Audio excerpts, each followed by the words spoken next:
ಅವ್ರ ತಂದೆ ಮತ್ತು ತಾಯಿ ಕೂಡ ಶಿಕ್ಷಕರಂತ. ಅದೆಂಥ ನಾಲಾಯಕ ಶಿಕ್ಷಕರ ಗೊತ್ತಿಲ್ಲ. ಒಂದು ಮಗನಿಗೆ ಶಿಕ್ಷೆ ಇದನ್ನ ಸಂಸ್ಕೃತಿ ಕೊಡಕ್ಕಾಗ್ಲಾರ್ದಂಥವ್ರು ಬೇರೆ ಮಕ್ಕಳಿಗೆ ಏನು ಸಂಸ್ಕೃತಿ ಕೊಡ್ತಾರವ್ರು? ಅವ್ರನ್ನ ಹೆಂಗೆ ಅವರು ಶಿಕ್ಷಕರಾಗಿ ನೇಮಕ ಮಾಡ್ಕೊಂಡವ್ರು ನನಗೆ ಗೊತ್ತಿಲ್ಲ. ನಾವೇನು ಅವ್ರನ್ನ ನೋಡಿಲ್ಲ. ಅವ್ರ ಕ್ಷಮೆ ಕೇಳಿದ್ರೆ ಅವ್ರದ್ದು ನನಗೆ ಕ್ಷಮೆ ಬೇಡ, ನನ್ನ ಮಗಳನ್ನ ತಂದು ಕೊಡನ್ರಿ. ಅವ್ರ ಕೈಲಿ ಆಕೈತಾ? ಕ್ಷಮೆ ಕೇಳಿದ್ರೆ ಏನು ಆಗಂಗಿಲ್ಲ. ಇದು ಕ್ಷಮೆ ಇಂಪಾರ್ಟೆಂಟ್ ಅಲ್ಲ, ಮಕ್ಕಳಿಗೆ ಒಳ್ಳೆ ಸಂಸ್ಕೃತಿ ಕೊಡ್ಬೇಕು. ನನ್ನ ಮಗಳು ಇವತ್ತು ಒಂದು ಇರ್ವಿ ಕೂಡ ಕೊಲ್ತಿರ್ಲಿಲ್ಲ, ಅದ್ರ ಪಾಡಿಗೆ ಅದನ್ನ ಹಿಂಗೆ ಎತ್ತಿ ಹೋಗಿ ಇಡ್ತಿದ್ಲು, ಹೋಗ್ಲಿ ಅದ್ರ ಪಾಡಿಗೆ ಅದಂತ. ಹಂಗೆ ನಾವು ಸಂಸ್ಕೃತಿ ಕೊಟ್ಟೇವಿ. ಇವರು ತಂದೆ ತಾಯಿ ಕೂಡ ಶಿಕ್ಷಕರಂತೆ. ಇವ್ರೆಂಥ ಶಿಕ್ಷಕರು?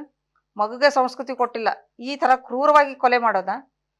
ಅವ್ರು ಏನಾದರೂ ನನಗೆ ಹೇಳಾಕ ನನಗೆ ಇದನ್ನೇ ಇಲ್ಲ. ಮತ್ತು ಸುಮ್ಮನೆ ಬೇಡ, ಅವನಿಗೆ ಮಾತ್ರ ನಿಂತಲ್ಲಿನ ಗುಂಡಿಕ್ಕಿ ಕೊಲ್ಬೇಕು, ಆ ಥರ ಮಾಡಬೇಕು.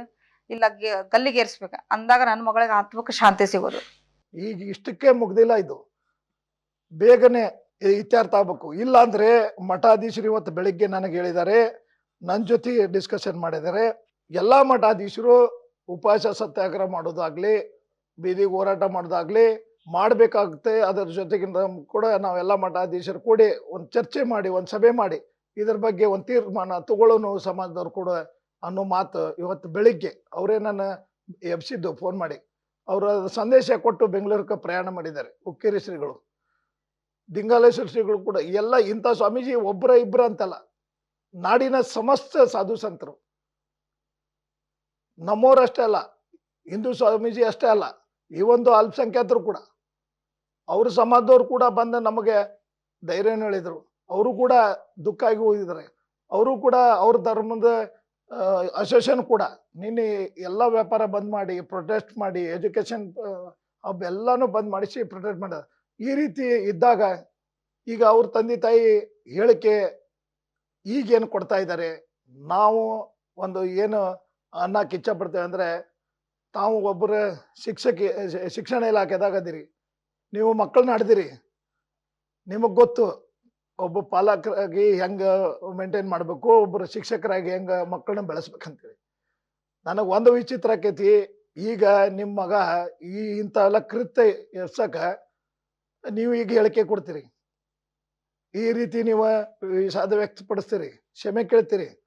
ಸಂಸ್ಕಾರ ಈಗ ನಮ್ದು ಅವ್ರ ತಾಯಿ ಹೇಳ್ದಂಗ ಸಂಸ್ಕಾರ ಕೊಡ್ಲಾರ್ದಂತ ಶಿಕ್ಷಕರು ನೀವು.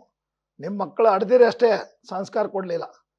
ಅವ್ರು ಏನ್ ಮಾಡ್ತಾ ಇದಾರೆ ಅಂತೇಳಿ ಅದಕ್ಕೆ ಬಗ್ಗೆ ತಾವು ಇದು ತಗೊಳ್ಳಿಲ್ಲ, ಏನೋ ಕೇರ್ ತಗೊಳ್ಳಿಲ್ಲ, ನಿರ್ಲಕ್ಷ್ಯ ವಹಿಸಿದ್ರಿ. ಇವರು ಇಂಥ ವಿಕೃತ ಮನಸ್ಥಿತಿ ಇದ್ರೆ ನೀವೇ ಈಗ ಹೇಳ್ತೀರಿ ಗಲ್ಗೇರ್ಸ್ರಿ ಅಂತ ಎಲ್ಲೋ ಒಂದ್ ಕಡೆ ಹೇಳಿಕೆ ಕೊಟ್ಟಾರಂತ ನನಗೆ ಸುದ್ದಿ ಬಂತು. ಅದಕ್ಕೆ ನೀವೇ ಗಲ್ಗೇರ್ಸ್ಬೇಕಾಯ್ತು. ನಿಮ್ಮ ಮಗ ನಿಮ್ ದಾರಿ ತಪ್ಪೇನ ಮತ್ತೆ ಈ ರೀತಿ ಹಂತಕ್ಕೆ ಹಾಕಾನಂದ್ರೆ ನೀವು ಅವಾಗ ಮಾಡ್ಬೇಕಾಯ್ತು, ಮಾಡ್ಲಿಲ್ಲ. ಅದಕ್ಕೆ ಈಗ ಬರೀ ಹೇಳಿಕೆ ಕೊಡೋದ್ರಿಂದ ಪ್ರಯೋಜನ ಇಲ್ಲ.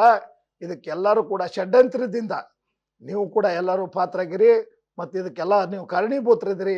ಅದಕ್ಕೆ ನೀವು ಆ ಅಪರಾಧಕ್ಕೆ ನೀವು ಒಬ್ರ ಆತ್ಮ ಇದರಿಂದ ನಾವು ಅದಕ್ಕೆ ಕಾರಣೀಭೂತರದೇವೆ ಅಂತೇಳಿ ಸ್ವಯಂ ಪ್ರೇರಣೆಯಿಂದ ತಮ್ಮ ಮೈ ಮೇಲೆ ತಗೋಬೇಕಂತ ನಾನು ಹೇಳ್ತೇನೆ. ನನಗೆ ಗೊತ್ತಿಲ್ಲ, ನನ್ನ ಮಗಳ ಸಾವಾಗಿದ್ದರಿಂದ ನನಗೆ ಬೆನ್ನಿಗೆ ಇಷ್ಟು ಮಂದಿ ನಿಲ್ತಾರ, ನನಗೆ ಇಷ್ಟು ಮಾಧ್ಯಮದವ್ರು ನಿಲ್ತಾರ, ನನಗೆ ಇಷ್ಟು ಮಂದಿ ಸಂಘಟನೆಗಳು, ಇಡೀ ನಾಡಿನ ಸಮಸ್ತ ಗುರು ಹಿರಿಯರು, ಸಾಧು ಸಂತರು ಎಲ್ಲರೂ ಕೂಡ ನಿಲ್ಲುವುದು ನನಗೆ ಆಶ್ಚರ್ಯ ಆಗಿದೆ. ಅವ್ರು ನಿಲ್ತಾರ, ಅವ್ರಿಗೆ ನಾನು ನಿಮ್ಮನ್ನ ಈ ಒಂದು ಹೋರಾಟಕ್ಕೆ ಯಾರ್ಯಾರು ಭಾಗವಹಿಸಿರಿ, ಮಾಧ್ಯಮದಿಂದ ಹಿಡಿದು ಎಲ್ಲಾ ಪೊಲಿಟಿಕಲ್ ಲೀಡರ್ ಆಗ್ಲಿ, ಮತ್ತೆ ಎಲ್ಲಾ ಹೋರಾಟಗಾರರಾಗ್ಲಿ, ಎಲ್ಲಾ ಮಠಾಧೀಶರಾಗ್ಲಿ, ಮತ್ತೆ ಎಲ್ಲರಿಗೂ ಕೂಡ ನಮ್ಮ ಪರಿವಾರ ವತಿಯಿಂದ ಅವ್ರಿಗೆ ಕೃತಜ್ಞತೆ ಸಲ್ಲಿಸ್ತೀನಿ.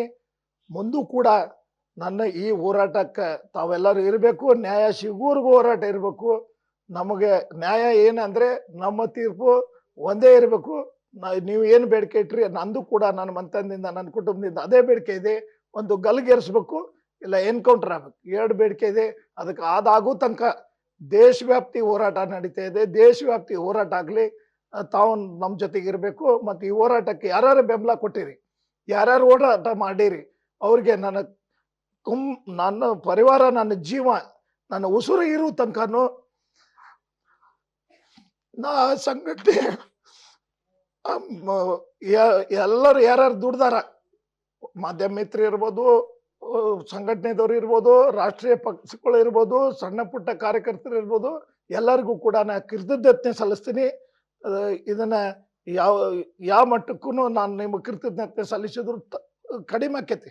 ಆದರೂ ಕೂಡ ನನ್ನ ಕರ್ತವ್ಯ ಐತಿ, ನಾನು ಇಷ್ಟಕ್ಕೆ ಕೇಳ್ಕೊತೀನಿ. ಅದಕ್ಕೆ ದಯಮಾಡಿ ತಾವು ಮಾಡಿದ್ದಕ್ಕೆ ನಾನು ಭಾಳ ಆಭಾರಿಯಾಗಿದ್ದೀನಿ. ನಾನು ಉಸಿರಿರ್ತಕ್ಕ ತಮ್ಮ ನೆನೆಸ್ಕೊಂಡು ನಾನು ಆಕಿನ ಆತ್ಮಕ್ಕೆ ಶಾಂತಿ ಸಿಗುವಂಥ ಕೆಲಸ ಆಗಲಿ ಅಂತ ಇನ್ನೂ ಕೇಳ್ತೀನಿ. ನ್ಯೂಸ್ ಫಸ್ಟ್ ನಿರ್ಭೀತಿಯಿಂದ ನಿಮ್ಮ ಪರವಾಗಿ.